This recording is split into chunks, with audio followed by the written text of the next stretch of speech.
Hello, everybody, and welcome to another episode of 100 Words or Less, the podcast.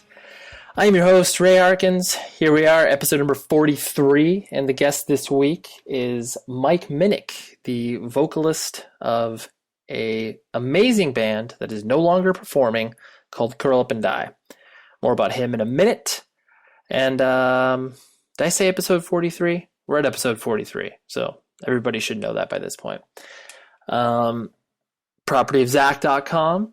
They have been doing a lot of great stuff as of late. A lot of some interesting stuff's been happening on the site as far as people questioning and having conversations about what journalism means in 2013.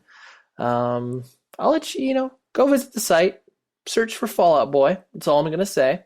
Check it out. But regardless of how you feel about that particular issue, the site is incredible. I fully support what Zach does and thinks all of the things that he is attempting to do are very ambitious, and he's a very young dude. So it's awesome because you need that drive and passion because otherwise this stuff gets stale. So anyways, propertyofzach.com. We are proud to have them.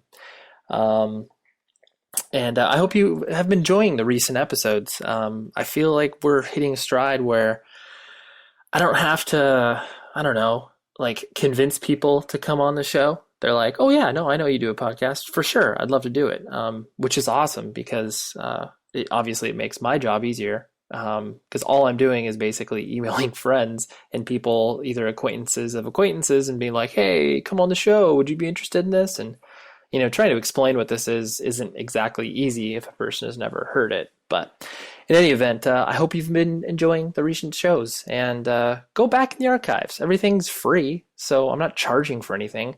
And I encourage you to listen to, all the episodes. Like, I'm proud of all of them so far. There hasn't been one that I've been like, that's not so hot. Because honestly, if it isn't so hot, realistically, I'll throw it away. And I'll be like, oh, well, that didn't work. And I haven't had to do that as of yet, besides one episode, because that was just poorly recorded by me. And it sucks because it was a dude that I know that a lot of you would be interested in hearing from. But anyways, I will work on getting him back on the show. Anyways, I want to do another plug. So my old band Taken is doing a reunion show in late February here in Southern California, February 23rd to be precise. It's a benefit show. We're playing with Hello Goodbye. Great band called Limbeck is doing an acoustic show. Another band called Dakota is doing a reunion show. They were, kind of part of the whole power pop scene in the early 2000s. Signed to Island Records at one point. Crazy stuff was happening for them. And then, unfortunately, they broke up. But they're back. And also a good friend named Roy English, who used to sing for a band called I, Alaska. It's a really weird vibe because we are definitely the heaviest thing going on there. But regardless, it's for a good cause. For those of you that are familiar with the scenario that happened last summer, and I talked about it in the podcast, if I'm not mistaken, a friend of mine, his name is Christian De Silva, he passed away last July, a motorcycle accident. His wife was pregnant with a daughter, and she is being born in February, early February, I think like the 9th or the 10th to be exact.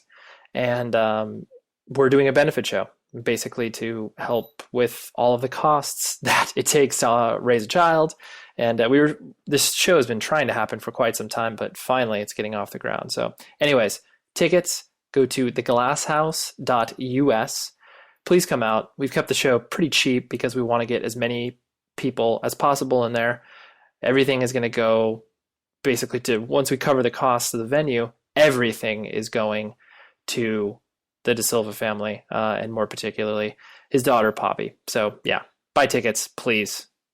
We'd appreciate that. Anyways, Mike Minnick. So I don't even know where to begin because I've known this dude for, we'll talk about it at the beginning of the podcast, but I've known him for years.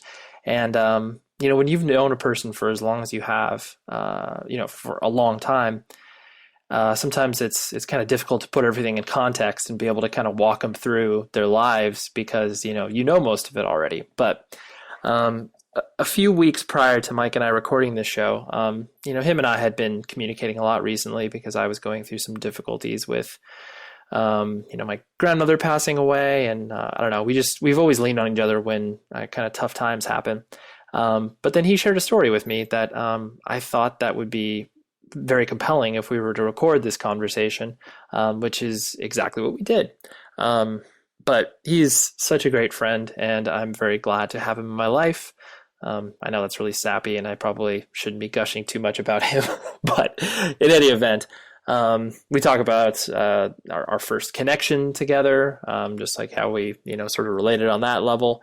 And then he talks about some severe issues that he was going through as far as depression and addiction and a lot of the stuff that kind of correlates with that. So I encourage you, I mean, even if you have no idea who Curl Up and Die is as a band, I really think that there are so many relatable stories, and ultimately Mike is where he's at in his life, because he's, kind of pulled himself out of a lot of the things that he was involved in for a few years. And it's awesome. I just, I was really glad that he wanted to document this and kind of put it out there because, it is a personal thing, and not everybody is like me who's willing to kind of open up everything about their life. But yeah, Mike was gracious enough to want to do this. And we talked about Curl Up and Die and all the fun times that were encapsulated there. And so here we are. Here's the interview, and I will talk to you afterwards.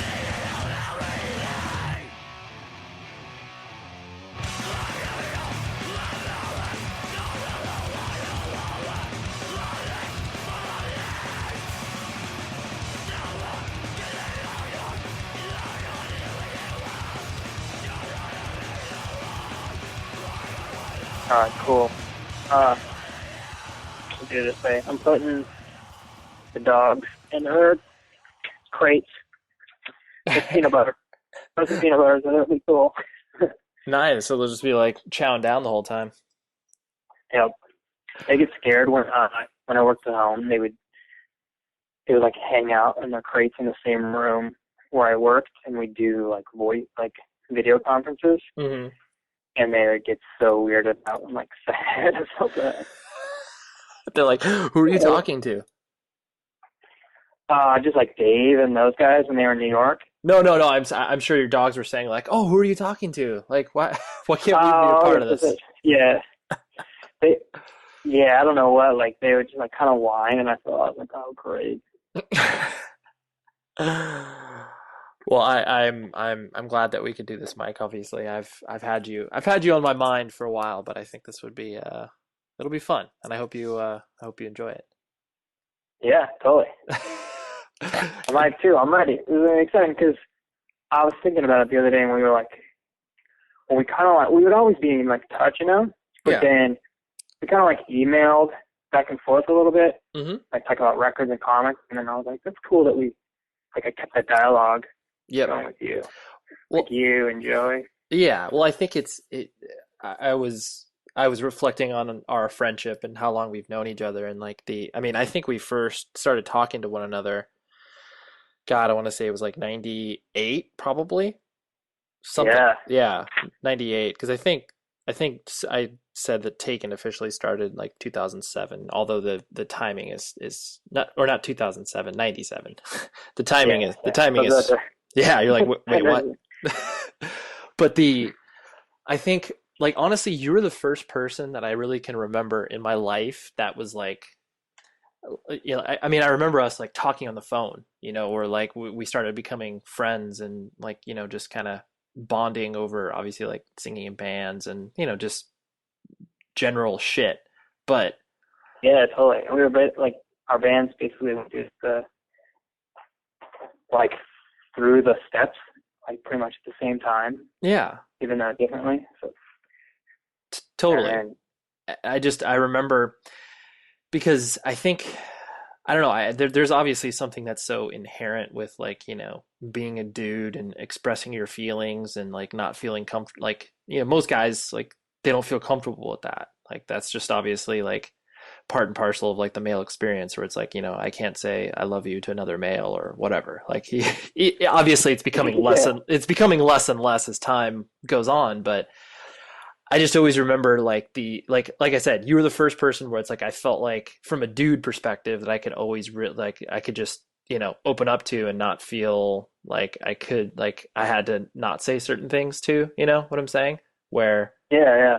and it was just it was strange and cool to have that experience where it was like, oh wow, like I can talk to a guy about everything from like you were saying, just whatever, playing in bands and what it's like to be a vocalist, and then all the way up to just emotions that we're going through and stuff like that. It was just I Yeah, just just being like a person basically, yeah. and like that age.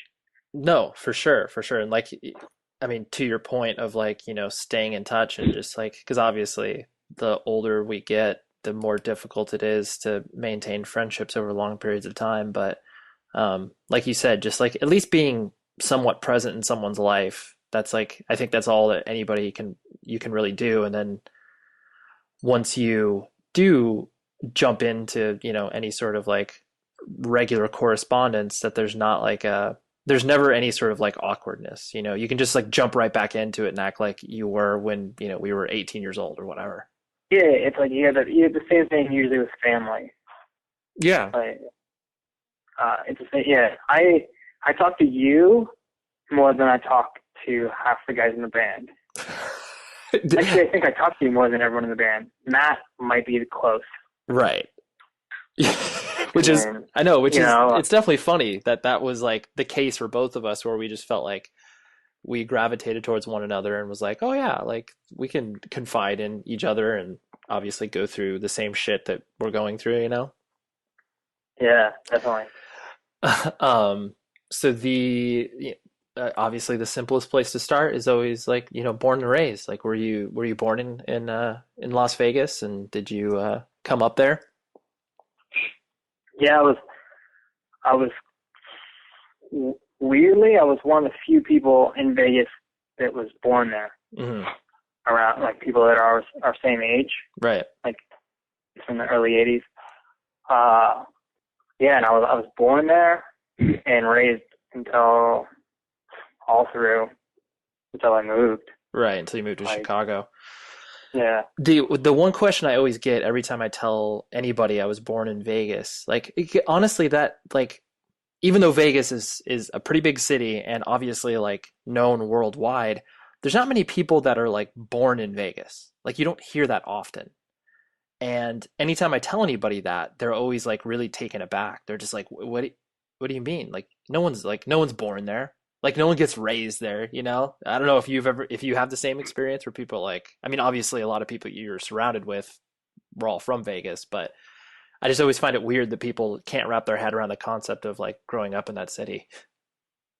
yeah. No, that's even I was stumbling when you first said it because I was trying to think of another person that was born there that I knew, even though I lived there and everyone around me lived there too, but everyone else had moved from California, New York, Utah, and I only have one other friend I can remember that was born there.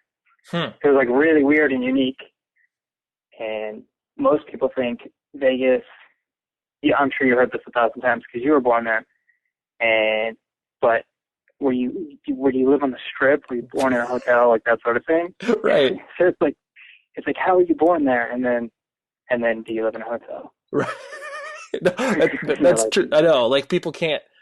And then I always obviously back that up with just like, hey, like there's suburbs, like there's a city that exists outside of what is Vegas. Like, because that's all people experience. Like they go to Vegas and obviously they spend, 98% of their time on the strip. And then like maybe 2% of their time like in the original downtown Vegas. yeah, but it's like if I asked you if you or someone born in like Orange County or California if they live on the beach, almost. Yeah. Or like if someone in New York was born in Times Square. Right. We're like, hey, were you born in the Statue of Liberty? Yeah, exactly. No, I'm glad that someone else obviously has the same continual experience of like, oh, you're born in Vegas? Like, what do you mean? It, You were born there, right? yeah, I was Or did born. you live? Holy crap! Okay, that's insane. All right, yes. I thought you lived there, Oh like yeah, as a kid for a while. no, no, yeah, I was born there and then lived up there until because my parents got divorced when I was like four-ish or so, and then lived there for a few more Uh, years until my mom got remarried, and then we moved out to Southern California like when I was like seven and a half, eight. So I mean, I, I can't really sit here and claim like, born and raised in Vegas because I wasn't really I was raised somewhat there, but yeah, yeah, I still and that's that probably why we get along so well. dude, and that's why like I mean, I so remember when I got so excited that I started to find out that there was like an actual scene in Las Vegas when both, Curl Up and Die and Faded Gray started to like make a name for themselves. Like I just was, I was ecstatic because I was like, oh, I always, wherever you're born, you obviously feel like that's your home and like you always have a kinship. And I just remember, um, re, you know, I can't remember if I contacted you guys and Faded Gray at the same exact time, and then Faded Gray didn't respond right away, and you guys did. And I think it was Jeff, your original bass yeah, player. But yeah, like so, before we walk through your own individual experience as far as like high school and being raised there and stuff like that, did because uh, there's no scene out in Vegas, like, and you guys essentially tried to build it on your own. Like, would you agree with that? yeah. We were getting into hardcore. Like we were all already had like been influenced by punk, and then started finding hardcore at the same time that we heard about Tomorrow's Dawn, which was Faded Gray. That's their first band, basically. Tomorrow's Dawn became Faded Gray. Hmm. It's almost all the same members. Uh, and then there was like a punk scene, and there have been bands like here and there, but nothing really. There was like a band, Bubba Fett Youth. What's that rock band? Slaughter. Oh yeah. Never in there. But otherwise, it's just dead. Like you would just go, you would see, you would see bands that come through occasionally, and then the local bands that played there. But the local bands just played in Vegas, or like Vegas and California. But I don't know of any bands up until Tomorrow's Gone and then us that were touring Hmm. that were from Vegas. Right. And like So, like playing out, and right. it was But you guys, I mean, you had to, like it's obviously a very foreign concept for people that are growing up within the age of the internet, where it's like, it doesn't matter where you're from. You can obviously get your music out there, as quickly as possible. But like the idea that, you guys had to essentially started to play shows in Vegas and like actually make people in Vegas care about you and kind of, find places to play shows and like, because nothing was stable there. Like that's what I always found so awesome about what you guys did and what, Faded Gray did, where it was like, all right, well, I guess we'll just kind of build this on our own. yeah. I mean, maybe it goes with, for the most part, Vegas is it's like almost remade. Like every 10 years, 20 years, like it turns into a new thing almost. Like the buildings get tore down and they do like a new phase. Right. Like even old downtown is mostly new stuff or new versions of old stuff. Hmm. And it's almost, I feel like that's kind of what happened with at least music that I was experiencing then. And I mean, I don't know what it's like now, Right. but yeah, like it was weird. We just like we started playing shows and doing what we wanted, and then it turned into a thing. I think we were basically just trying to have fun. Right. Yeah, it wasn't like And then, it wasn't like this, you guys and the rest of the people that were, playing in bands like sat down and created a business plan to take over the yeah, yeah, Las exactly. Vegas nightlife. But I don't know if it would have happened. I think, like, I really, even though I don't want to live in Las Vegas anymore, I'm proud that I'm from there Hmm. and that I grew up there, because I don't know if I would have been, like, I would have went through all that if I lived in New York or Chicago or LA. Right. Like, because we had to, like, really find fun and create it. Uh, so, yeah, I don't know. Yeah. No, that I think yeah, like I said, I just think I thought that was really cool because like so many bands are able to exist in their city and like plug themselves in immediately. Like, obviously being from Southern California, like we could, we could plug into local venues that already existed before our band existed. And like, I mean, you guys could do that as well, but the all ages scene has never been the focal point of what Las Vegas entertainment has cared Yeah, about.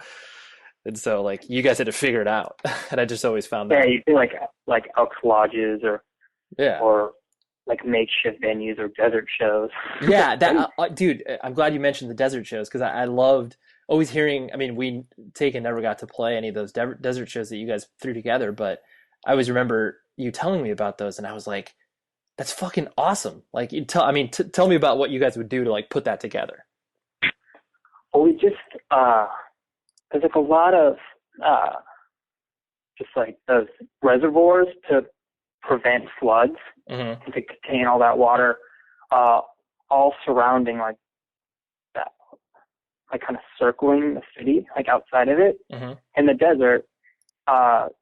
So we didn't like create this idea. There was like punk bands we would see. They would take a generator and then go to the desert, play like 3 or 4 bands, and everyone would go and see a show and just like put their cars there and turn the lights on or rent lights and generate and play. Yeah. And we did a few of those early on, I remember. Just doing it. Generators would break, and then you'd just be doomed. So the cops would come immediately over. I mean, you tried to do like a house party or something. Right. It's weird. I almost forgot about it until you were talking. No, I did too, but I remember hearing that. Like it sounds like something that obviously happens in like in really small towns. Like, you see it out of like a fucking teen movie based in like Ohio where it's just like, "Oh yeah, let's go see the band by like, the well or whatever." And like Yeah. you guys are doing it in Vegas, like, with the glow of the neon. Yeah. I guess because all the venues were like, 21 and up mostly. Yeah, you had no choice. Yeah. So as you were raised in Vegas, like what'd your family structure look like? Like what did your parents do for a living and brothers and sisters and all that? I have one sister that's 2 years younger than me. My parents were together for a while. My dad, he did like random odd job things. Mm-hmm.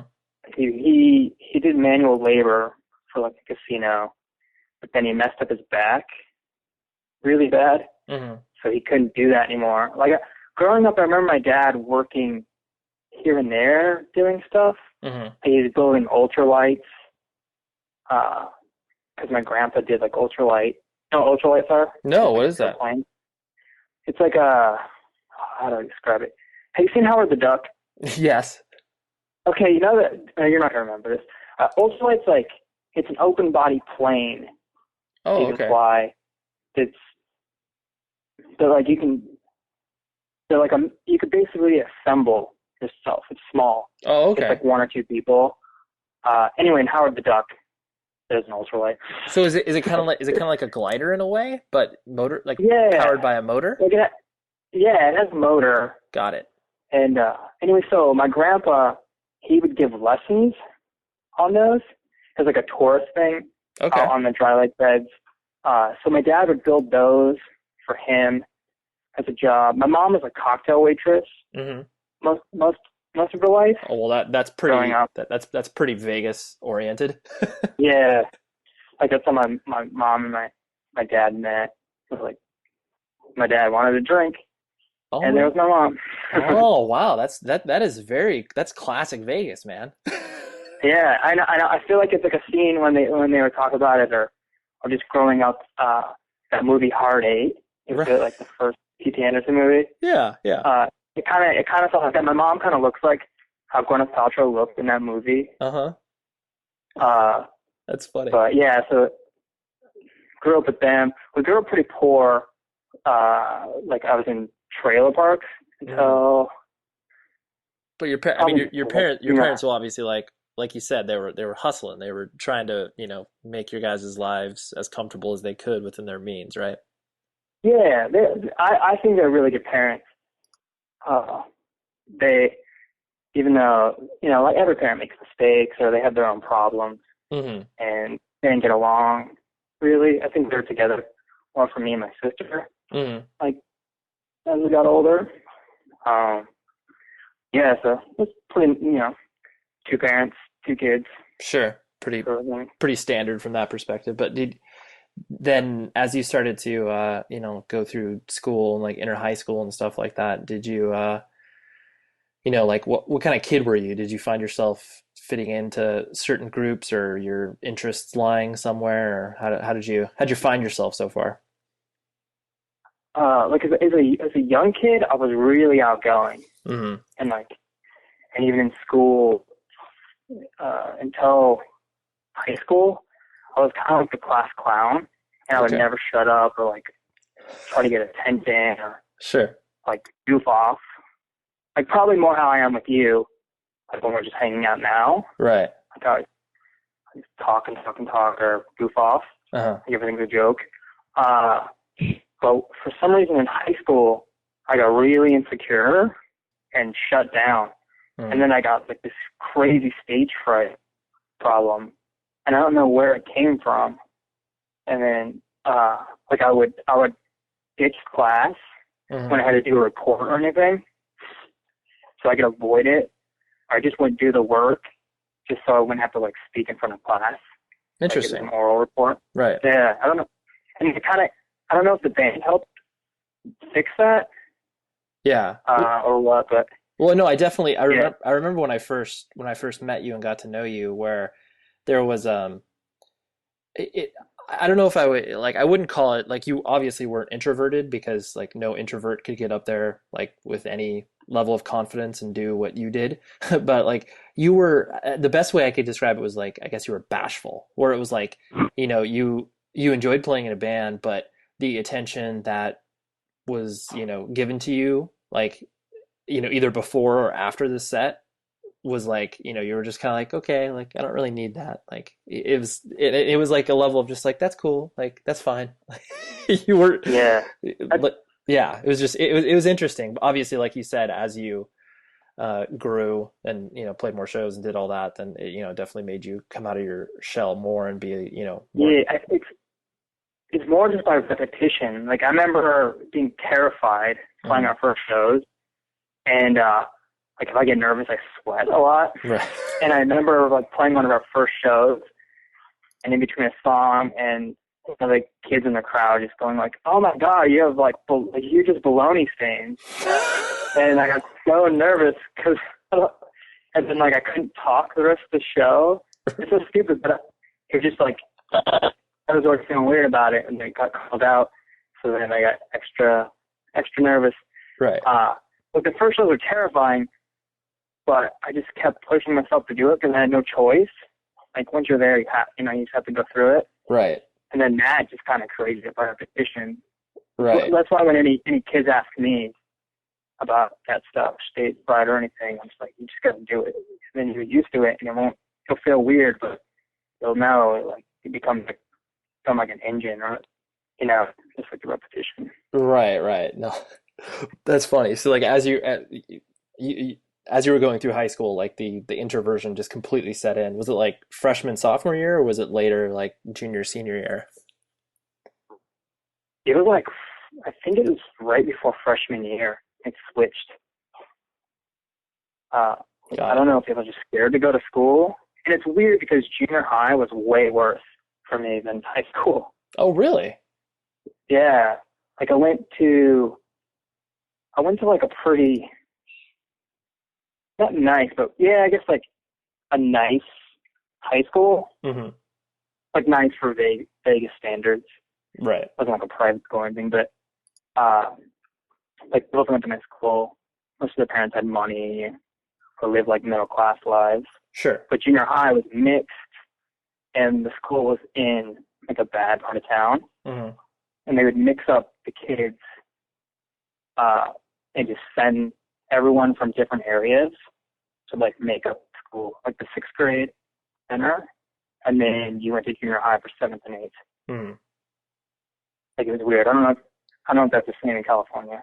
Yeah, I mean, typically speaking, it's like, yeah, seventh and eighth grade is like junior high, where your classes start to look more like what a high school would. But Yeah. yeah. So that's interesting. That is like, so your junior high, you started to maybe go more inside yourself than be the sort of class clown you were in elementary school. Yeah, like I'll goof off, but then I fought a lot in junior high. Like Like in fist trouble. I fight? remember I was like, yeah, I would like fight kids because they like bully me, or they were just being kids, you know. Right. Like I remember going in the bathroom and this dude making me gamble with him, and Random? like he basically just took $5 from me. He was like big and huge, and I was just like, all right. Right. I was like, all right, I got to get back to class. And then I remember another time this dude started talking like shit to me Hmm. in the bathroom, and I started fighting him, and then like turning this whole thing with kids running inside the bathroom. Right, because Like they so want to see stuff the like that, fight. or just like chaos. Yeah. And high school, there was some of that, but not as much. Right. So did you when you were because I find it very interesting. Like I've never fought my entire life. I've and Yeah. partially just because I confrontation, freaks me the fuck out. But like, did you when you were fighting, like, and got the courage to, take on these people that were bullying you, like, was it just like blind rage, or was it like this calculated, like, oh, I better do this in order to impress somebody? No, more just like being terrified Yeah, that's and like the then only option you had. snapping. Like, yeah, like fight or flight sort of thing. Got it. And I remember learning a lesson like this, I was playing flag football. Uh-huh. Um, and this really big kid just kept like pushing me like during PE, like to the ground and the grass. And, he's like really big, and he's going to end up being like a gangster. Uh-huh. Like he had the Nike like shell tops with the high socks and like the Dickies cut, Oh yeah. like Mexican gangster, like Sure. Cholo dude. Right. Uh, so he was just like bullying me and like, pushing me to the ground, and then I swung at him and I missed, and just like threw me on the ground and started like stomping me. Uh-huh. And I remember in my brain, I was just like, oh, I'm getting beat up now. I'm going to get beat up. I've never been beat up before. And then I was like, oh, well, I guess I'll just keep fighting then. Right. And then I ended up like punching him in the nose and it bleeding, and then he just like stopped, and I was surprised. And I just remembered that like, I don't know, it doesn't matter once people are hitting you.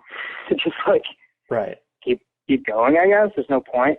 Right. I remember like thinking, there's no way out, so it doesn't matter. You're just like, I'm just gonna keep doing this. Like, it's so it's so funny hearing you say that, because it's like you totally always have been, like, like a spark plug, like the type of person that's just like, will always have the energy to kind of like go above and beyond. And it's just funny hearing you describe that, because it's like, oh yeah, like I can imagine you doing that. Yeah, it's weird, like, 'cause everyone thinks I'm really in this person, I think, like, Hmm. like I'm aware of it. So then when people that know me for a little bit but don't know me as long as you do, Right. and then something like that happens, they're like so surprised. I'm like, oh yeah, I guess. I'm just scared. Yeah. So when did kind of independent music come into your life, and like when did that whole world start to open up to you? Pretty young. I remember I have an uncle that got me into punk, and he was like more like an older cousin because he was like 10 years older than me. Hmm. And he was my dad's half brother. Okay. And so when he was in high school, I was about 10, like 8 to 10, and he got me into skating and punk music, and I just like looked up to him and idolized him. He was like my cool uncle. Okay. Like he played G.I. Joes with me, and he got me into that, Nice. and just like a lot of the things that I got really into, Hmm. like as a kid. Like I remember he would take me skating with his friends, and they made the San Francisco Giants baseball cap. Hmm. They all wore it because they were in a skate crew, and it was called Team Fiend because they all loved the Misfits and Okay. had like devil locks. Right. And I think that like my dad's from the Bay Area, so that's why. And my uncle is too. He's born there. Okay.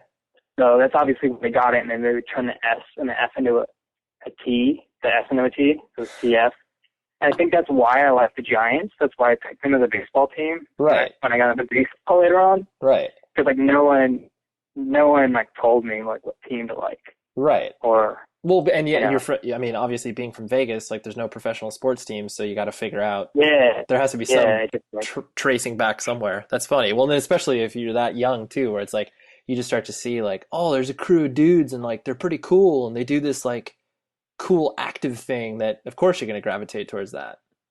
yeah, I just remember because his wall, like my uncle's walls, were just filled with like posters of skating and just like and music stuff. I remember the first time I heard the Clash, and I saw like the Nervous Breakdown 7-inch. Right. My uncle had, and all the Misfit records. I thought the Misfits were the coolest thing ever. Right. Because the records were so creepy, and it was just, I don't know, probably just because my uncle liked it so much. Sure.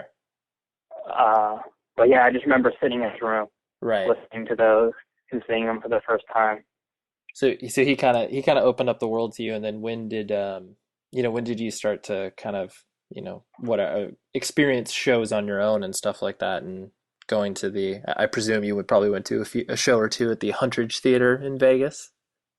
No, it's like first shows were seeing my uncle's band or going to shows with him. Okay.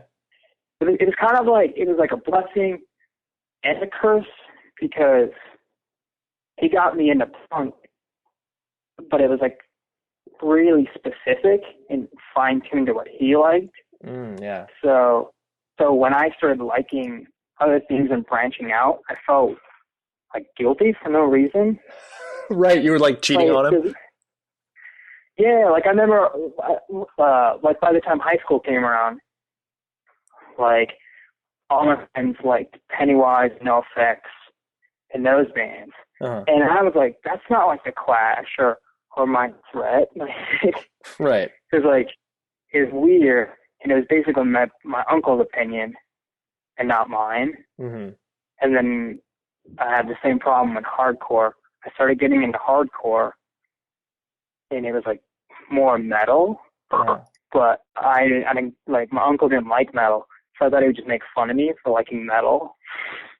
So stupid. That's hilarious. Well, I was like an insecure little kid, you know? Well, yeah, you were looking to him for the guidance and acceptance, and then you felt conflicted when all this new shit was being introduced to you. So that's funny that you were like wrestling with this in your head, whether it was okay or not.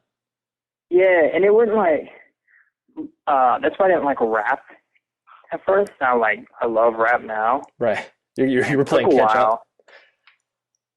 Yeah, just because my mom was scared of it, and then my uncle didn't like it at all. He just liked punk. Right. There was no room for anything else. Yeah. It was weird. I had to, like, relearn that. As I like, grew older. It's okay to, like, become myself. I think some of the things that I found out about myself initially, I, like, really embraced because I didn't like them because of anyone else. Mm-hmm. Like, I did it on my own, like, baseball or whatever, like, specific books or whatever. Right. That's interesting. And so then did you, because like you were saying, once you became sort of, you retreated inside of yourself, like more in high school, obviously the idea of singing for a band is pretty terrifying. So like, why did that come into existence? And did you play in any bands prior to Curl Up and Die like that? Yeah, like, yeah, I was terrified. Like, I never tried singing or yelling. I played guitar because my uncle played guitar. Dude, so I got a guitar. And your uncle was is a tattoo artist? Am I right or no? No, he was in band, like in some local Vegas bands. Got it. Okay. And he owns a guitar shop now, like a big vintage guitar shop in Vegas. Okay. And so anyway, sorry. So you were saying that you were so terrified. like I was left-handed and I like play guitar. I wanted to play guitar. my uncle did, and I loved Nirvana at the time. So I got like a black Strat, and I had my uncle like flip the whatever things at the top. Oh yeah, the headstock. I'm clearly like I really know guitar. Yeah.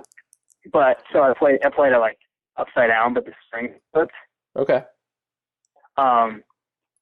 So I did that, and then started punk bands with like kids that I went to school with, which ended up being with Matt. It was in Curl Up and Die. And then we were in a band called Shelf Life. Oh, okay. I remember you telling me about that. Yeah, and then like I kind of quit that, or I kicked out, I don't know, like something like that. Probably kicked out. Right. And then they started like a new band, and then like I was just singing in the band just for fun, and that ended up becoming Curl Up and Die. Right. And that's why like it started off as a joke. Like we were just playing it like on the side for fun. It was like a more chaotic band, right. I guess. Like I don't know, but it just kind of accidentally happened. Right. And then Curl Up and Die, named after a local hair salon, actually became a band and started to put out formal releases and such. Yeah. Oh, I don't know if I ever told you this, but the guy that ran Curl Up and Die, yeah, Matt's girlfriend was like getting her hair done. She got her hairdo there. And they were like making fun of her and talking crap about us. So it got back to it. So I made fun of them in an interview. I was just like, who cares? No one wants to like pay so much to get dreads, blah blah. I just made fun of them somehow. Like a throwaway thing, but it was like in an interview. Like the owner like wrote me like this really long email. I was like so hurt, and he supported me for so long. Like I never met him, and I felt really bad. But I don't know what he's talking about. It was kind of crazy. Right, that's hilarious. And the joke for the thousands of people who have no idea what we're talking about, Curl Up and Die was a local hair salon in Vegas that was Curl Up and Die, like DYE as opposed to DIE, and so that's where the name is derived from. But you've answered that question. Yeah. You've answered that question in a million interviews, so we won't talk about it. Which clearly, just did not love, and I still am like, but whatever.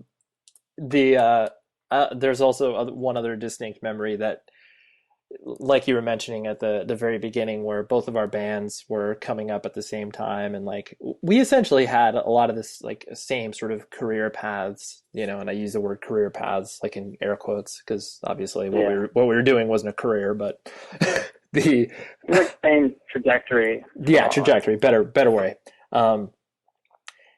It was so strange just because both of our bands were so intertwined with one another that basically anytime you guys broke off and did anything on your own, like when whether you were playing, Hellfest on your own or whatever, when you were doing these things on your own, like I was so jealous, like just straight up, like, because I think you guys played Hellfest in 2002 or can't remember the year, but where you played it and like, like I was just there because I can't even remember why I was there, but I was there. And, I just remember, like I said, every like success that you guys had, I was like, oh man, I want that. Like, it was so, I mean, because you're a kid and you just look at that and you're like, yeah, no, it's the same thing. Like it was like closely intertwined. So I remember like if you guys got a cool tour, I'd be like, damn, like, why didn't we get on that tour with you? Or right. Or especially you played in Japan like a few times. Yeah. I was like, that's what I always give you crap about. I know. I was like, next band I start is going to have a Japanese name when you're here in Makoto. Of course. I was like, so I can get to Japan too. Right. Yeah, but I had the same feeling. So. Yeah. And I mean, I think that's like, because, people always talk about even though we are in independent music and like, making money off of, your independent band at the time we were doing it, like that concept didn't really exist, but there was still that level of like, competitive nature where it's just like, you were happy for your friends as they were successful, but then there was also that, and it was more so just like internally where you were jealous because you're like, I would like to do something fun like that. Yeah, I think at least at least for me where that came from was we could tour nonstop, Hmm. so that already like limits your opportunities. And you guys were kind of the same way, Right. so maybe that was a big part of it. Yeah, that's true. Yeah, You're we like, oh, did. I got this one shot. I'm like, Right. like this summer really has to go well. Right. Yeah, like these 3 months that were gone, like this is gonna kick ass. Yeah. It has to.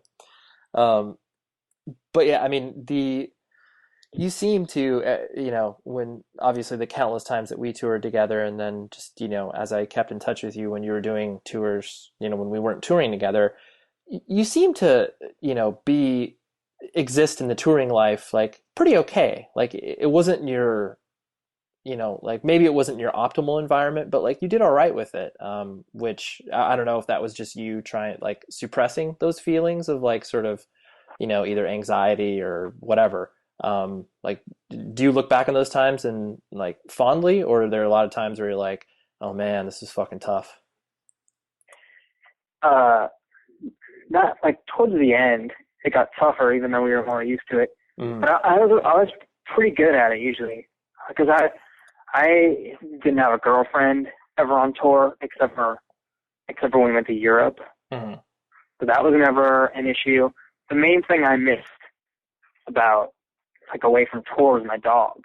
Like when I call my family mm. to just say hi, the first thing I would do is like, "How's my dog? Is my dog okay?" And my sister would be like, my sister and my dad, like, "Oh, nice to hear from you too. We're doing well." I'm like, okay. Good. I'm like, I can talk to you. I can't talk to my dog. So that was my big stress. But yeah, I adapted to it well, I think, and I just really wanted it. Like I didn't care about my jobs that I would have when I go back home, Right. you know. So Yeah. So you're like you just kind of adapted to the mentality, and you were like, all right, I'm gonna roll up my sleeves and do this. yeah, and like one of my favorite things doing the band or things I got from it is I know a lot of what America looks like Mm, in the sense of like the cities and different areas in different countries. And I think that like gave me some skills that I don't know how to define, but I feel like it gave me skills like to just like take in the world, yeah. appreciate some things a little more, be a little more understanding maybe. Right. Well, People that are yeah. different or Well, I think it gives you the way that I've always looked at it. It's like it definitely gives you more of a perspective. Like you either, yeah. yeah, you understand people more because you've interacted with so many different people, like either promoters at the show or kids at the show or whatever, and you just even for that brief moment of you staying at the person's house or just seeing the 8 blocks around the venue, you just get a little glimpse at what it is that that life looks like for those people. Yeah. Um, and so the like obviously like Curl Up and Die started to come to an end in the early mid 2000s, I guess we could argue. And Yeah. so the there was a moment where like as you obviously as the band started to wind down and you started to kind of like figure out your options and figure out what you were going to do with your life. And you like you we mentioned earlier, like now you're in Chicago and you work for your good friend Dave's company Carbon Made. um, and so but there was obviously years in between there where it was like it's hard to transition out of being in a band for so long and then like what do you do with that, like Yeah. where do you go from there? So like how are those how did those struggles like play itself out within your life, and like how you ended up in Chicago and all that type of stuff, like do your best to walk me through some bits and pieces of that. When we broke up, I think I was ready for it, even though I didn't want it, Hmm. because I was just exhausted from like starting and stopping and like Yeah, that's true. fighting over what tours to do. Uh, but like mainly like me and Jesse, the drummer, so being like did not see eye to eye, and he was becoming less and less interested. And he was the one we were waiting for the whole time to tour, like because he was in school. I remember when we quit, like just being kind of bummed on music and hardcore. Right.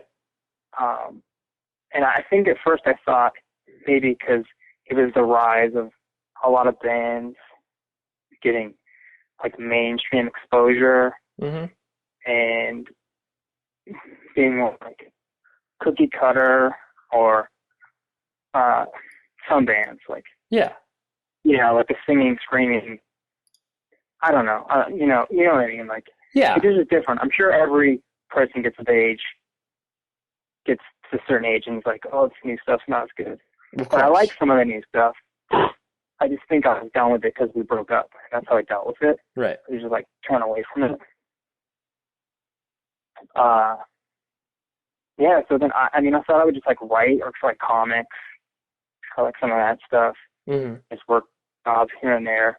Kind of just floated around in Vegas without direction. And then my friend Dave, Dave Gorham, who did all the artwork, Called and Die, and my best friend, he lived in Chicago.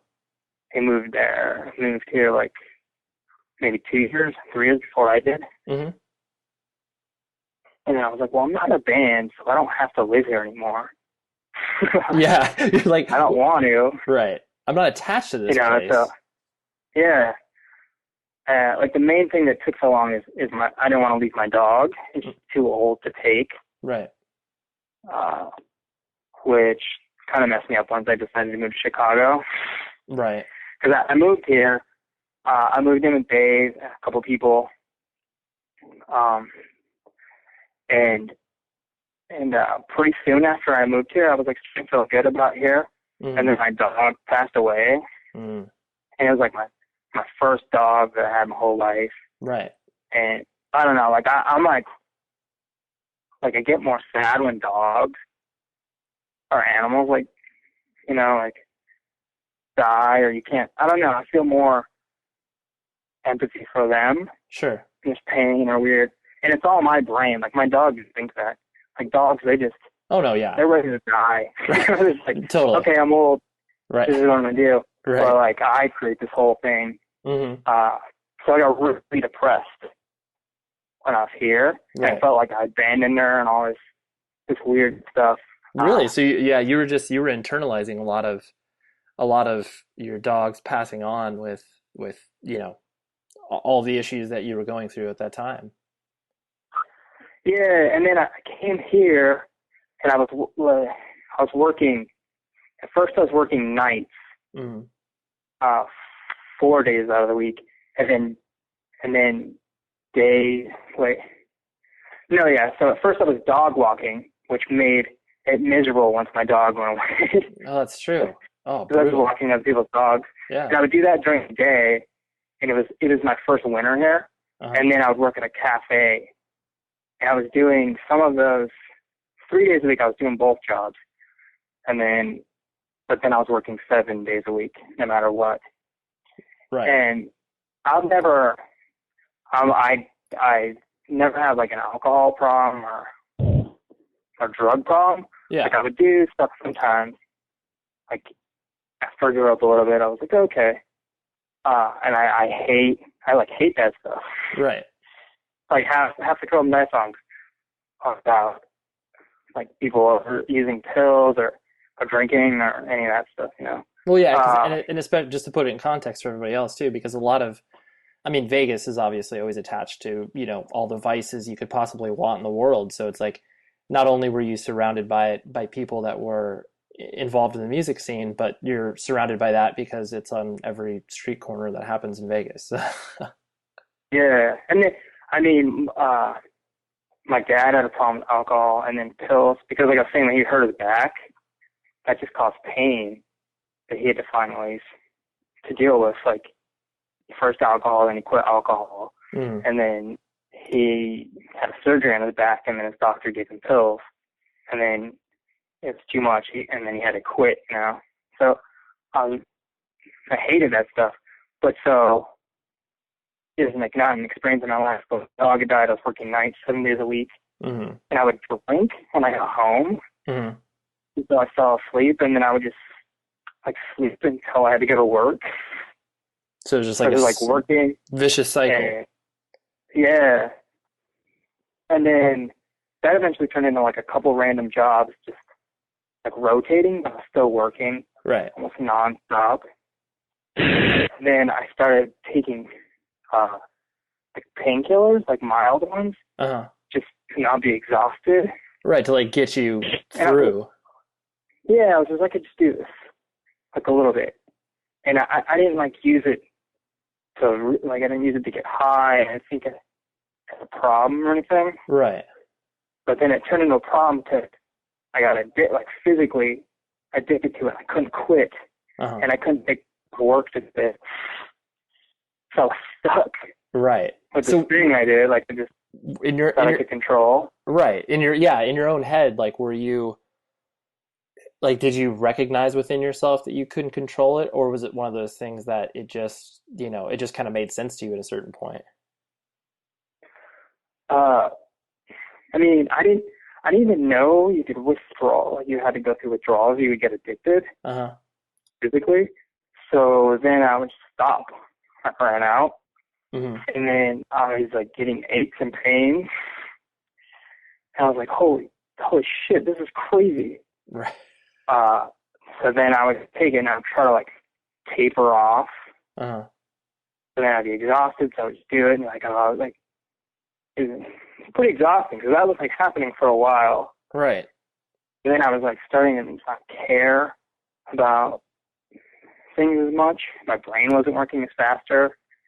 But eventually, like I just like I was like, I gotta stop this.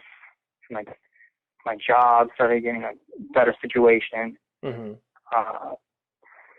I just withdrew from it. And like it's so. I mean, I've only talked to you really about it, Yeah. and like a couple people here, because it's like really embarrassing for me.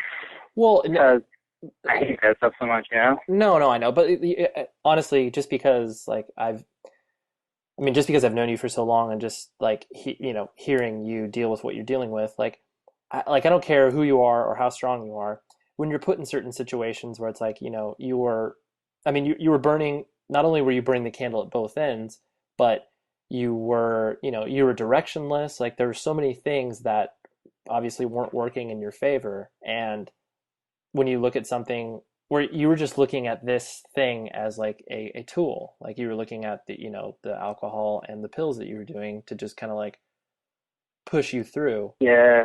And like, I don't care. I don't care who you are, like, straight edge, not straight edge, whatever the case may be. Like, you can't look at that and not be like, oh, I understand where you're at. Like, I get where your brain goes to that place, Yeah. It just started like I thought at first when I wouldn't drink at all when I was younger, by like early 20s, because I thought because my dad and mom had alcohol problems that I would just have a problem with it. But then I was pretty good at controlling it. I didn't need it. I would just do it sometimes for fun with people. Mm-hmm. But then I got here, and the stresses in it turned into a thing, and I was using it just to keep going and just to not feel exhaustion. Right. Or to fill a hole. I don't know. Yeah. Well, it was like it was a battle. Like you could, maybe your brain, you were able to justify, like you didn't look at what your parents experienced and what your parents went through as equal to what you were going through. Like, you kind of looked at this as like I was saying, it's just a tool. Like I'm just using this because I'm in this shitty situation of working 7 days a week, like fucking night shifts, like inhuman stuff that no one would want to do. So you weren't equating the two. Yeah, I was working like a minimum wage job, another crappy job. Right. It's pretty bad. Like I couldn't pay rent and stuff. Right. But anyway, like, so that happened for a while, but then I just stopped and I withdrew. And then, I mean, I'm 31 now, so I was like turning 30 and I wanted my brain to work really well. And I knew that as you get older, stuff starts slowing down. Right. I've seen so many people, like, I'm sure you see it, like everyone sees their friends or family or peers, just kind of like give up on health or caring about like a lot of things. Yeah. Like, and I didn't want to be that person. So Right. I started running like every day, and then I was a vegetarian and then vegan on the weekends. And then after I met, was that like a year ago? We were in San Francisco. That's when I decided to be vegan, like full on. Nice. And then started, just started like messing with raw. Right. Just like trying to be healthy, like my brain and my body. Right. I don't know. I feel really good now. Oh, I know, which is awesome. And like, that's what, makes me really happy about your journey, not only because you were able to obviously, turn away the demons that you were dealing with. Like, you were obviously able to recognize that within yourself and sort of, make a turn. But the fact that you can look back on that time and like obviously recognize how that impacts your life now, and like you were saying, how you want to make yourself better, because I do, like all the conversations we've had recently with, like obviously like my grandma passing away and like all these other, real life things that we all deal with, where it is easy as you grow old to become apathetic. Like, that's the easiest route. Like, I just don't have the energy. Yeah. I don't have the time. Like, there's fucking 9 million excuses of why people don't give a shit anymore, just because it's easy. But Yeah, it's like, I don't know what that is. And I have nothing against drinking at all. yeah, Like the people drink or do drugs, like I think there's like a place for it. right. But for me, it's not. I'm just like not interested in it at all. And I got sick of people coming to visit here, or friends I had, and when they want, like, the only thing they want to do is go to a bar. Sure. Or like go drink. Right. You're like, can't you think of something more creative? I didn't want to do that. Right. And then I think that's what, like, you and Joey Cahill from 613 Records, Yeah.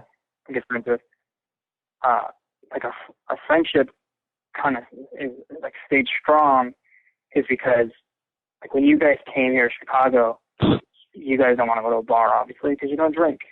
But right. you guys come here like, let's go to museums, let's run around the city, let's go try places to eat. And like, that's what I want to do with my life. I want it to be positive and full of cool things, and I still want to care about things that or like fight for things I care about. Yeah. Like animal rights, or doing, if I think something is wrong, and believing in it and sticking by it, instead of just going, oh, I'm getting older. Right. Oh, I haven't had my 5th cup of coffee today. I can't handle that.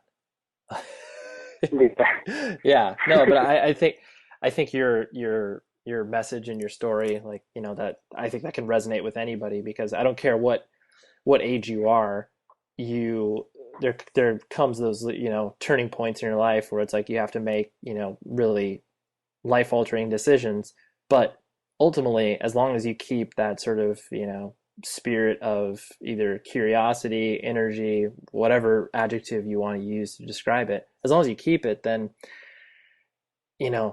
that will serve you for years to come. Like you were saying, like, you want to experience those things. You don't want to just be, lazy and complacent, because that's, I think, Yeah. I think that's obviously synonymous with a lot of the, human experience, where it's easy to not care. It's much harder to care about something. Yeah, I mean, when people say, "Oh, I'm old," I'm old now. I'm too old to give a shit. Or I'm too old to care. Right. Like whether it's going about their job, or like having passion, or pursuing like a passion or anything. I just like you're not. And these are usually people around our age, especially they're like 30s, Right. 30 to 40. Like you're not even, like you didn't even live half your life. Right. Yeah, dude, you were Like so why? right. Do you know we're living longer these I days? hate that. Yeah, I hate that focus on like once you're past out of your 20s. Like I don't know. I don't know if it's like a cultural thing with the youth in America or something. Mm-hmm. But Yeah. I don't know. I No. can't wait to get old and keep living life and experiencing days. Totally. It's a gift. It's not like, Yeah. I don't know. It's not a burden if you don't want it to be. No. I mean, your point is completely valid, and like, yeah, like, time is the only thing that we can't renew.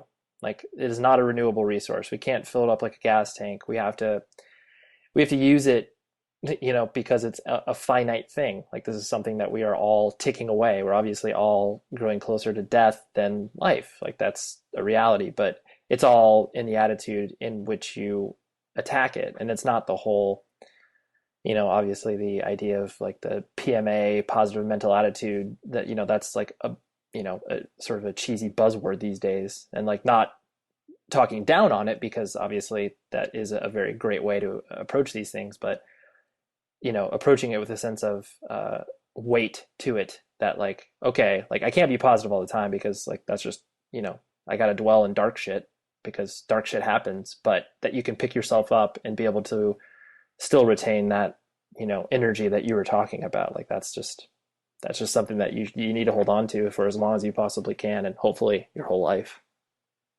Yeah. And then just, I think thinking of yourself as almost a machine, or Mm-hmm. like science. And then,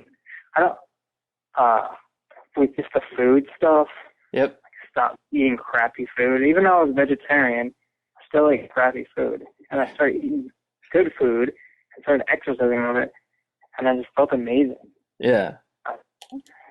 Like it's weird how It's the small. It's the change. It's the changes that you don't think about until you actually do it, and then you're just like, oh, like I get it. yeah. Yeah. And it's not. It's like it's weird, but it should be normal. Right. No, I agree wholeheartedly. Well, for the sake of time, I won't take up any more of it. But yeah, I honestly, Yeah. not only as a interview subject, but as a friend, I really appreciate you opening up and talking about this, because I think I people are so compelled in this culture that we live in now of like honesty, where it's just like people are able to kind of, talk about shit that they deal with, because that, for every one person that shares their story, there's 100 people that either don't have the vehicle or, courage to admit things. And so it's just, I was really glad that you were willing to talk about all this, and I'm glad you're my friend, Mike. Yeah. No, definitely. Me too. Good. Oh, I'm glad you're my friend. That's great. I love you, man. I say it like between two men. Exactly. And I love you. And I don't feel like some dude in a truck's gonna punch me. No, exactly. Well, yeah, I appreciate your time, and yeah, thank you for this.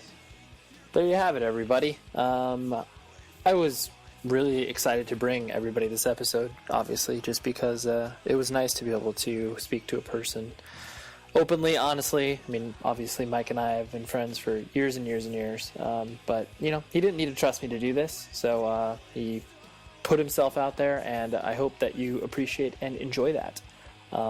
It's real talk, friends, real life. We can all learn from one another and hopefully support each other and make each other better human beings in the process.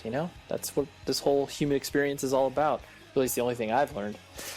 Anyways, check out propertyofzach.com, visit 100wordspodcast.com, and I wonder who actually listens to these last few seconds of the show. I know I don't. I totally drop out, so I could just be talking to absolutely nobody, which is fine. These things happen. So anyways, until next week, be safe.